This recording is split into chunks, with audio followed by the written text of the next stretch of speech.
Hey, MacDowin here. Today we are taking a look at the Witcher action figure from McFarlane's Gold Label series. He looks pretty neat. We'll flip this box around. There's not much to show you on the back except for, well, there he is. 22 points of articulation. I'm learning McFarlane is known for 22 points of articulation. Well, with all that said, let's get this guy out of his box.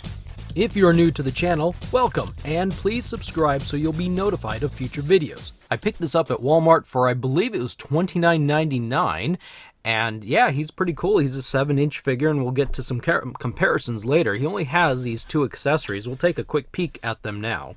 He's got this bigger sword, and I have to admit, I'm really not all that impressed with these swords.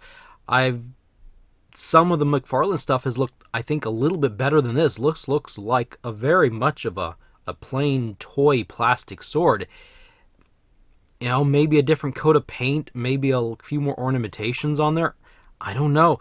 This doesn't look all that awesome to me, but maybe I'm getting higher expectations. Again, a cool looking sword. This one is a little bit different. It's got this shape there, and the handle's brown. I think the other one's kind of black. But still, it looks like a pretty plasticky toy sword, and yeah, I think they could have done this one a little bit better for this premium of an action figure. The swords go in these sheaths that are on his back. They are an open sheath design, if you can see right there. It means that only one side is covered. I don't know if it matters which side these swords go in, but you want to be careful sliding in that one. And then it's a little bit problematic because they kind of overlap each other just a little bit, but not super bad. But you want to be careful as you slide those in. This will come off, so I guess you could consider this an extra accessory, but now you can see this even better, how it's an open design. But otherwise it just slides and hooks right there on his back, and you can move it around for a different angle. Pretty nice. He comes with a round The Witcher Wild Hunt figure stand. There's the peg, and nothing exciting on the back. But if you need to make him stand, because he won't, there you go.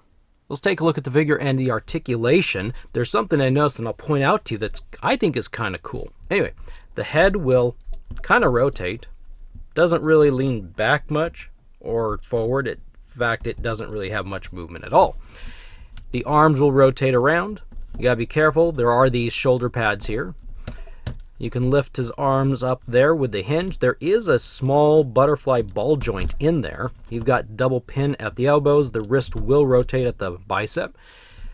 The arm has, or the wrist has, this rotation and hinge there. There's a ball joint there. Same on the other side. We're going to skip this portion for the moment. If you want him to do the splits, well, he can actually do the splits because he's got this McFarlane articulation. I'm not real fond of it, at least with Fortnite. The DC and this figure, DC Multiverse figures, are getting much better, and I'm starting to like the leg articulation more. He's got double pin here at the knee, right there. And he's got this ball joint that rotates and hinges at the ankle, as well as a toe hinge. Now, I didn't mention this middle section because this middle section I think is actually kind of cool. I'll show you more detail in just a moment, but this is a soft middle. You can squeeze his stomach area or his sides. Let's move his arms up here. There's like nothing in there. This is not like a molded plastic with some sort of a cover. This under here is the build for the figure, and it's a soft rubber plastic, and it makes it feel like clothing. So he can, when you bend his torso or like make him lean forward, his clothes kind of react that way. Kind of. As you move him around and do different things, his waist will move sideways, back and forth. But yeah, this piece of his clothing kind of reacts like clothing would if you were wearing them, and that's kind of neat. I really like this midsection.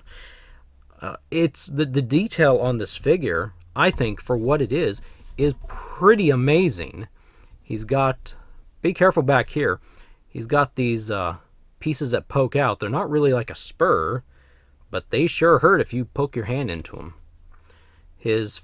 One thing I don't like about a lot of figures is how the head is looking down. I know that's like some sort of heroic, iconic pose, but I'd like to be able to move the head down myself if I want him in that hero iconic hero pose. Sometimes I just want the heads to look straight, so I don't look at an action figure and think, man, his neck hurts, or man, his back hurts.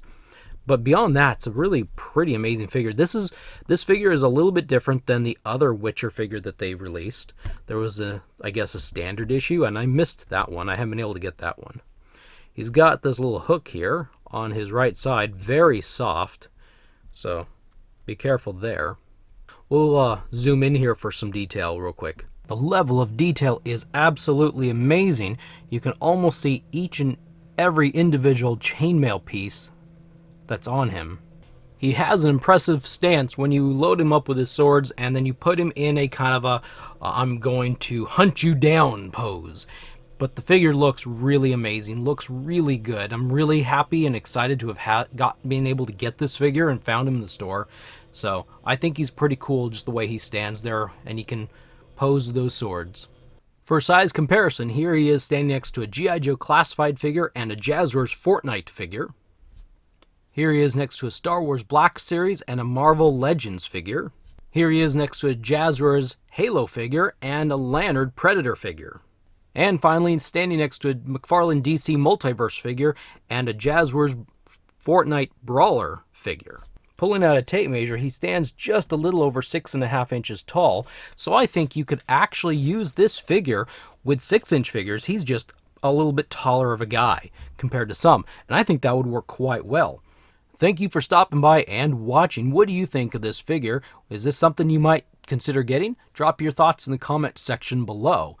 And yeah, again, thank you, and we will see you in the next video.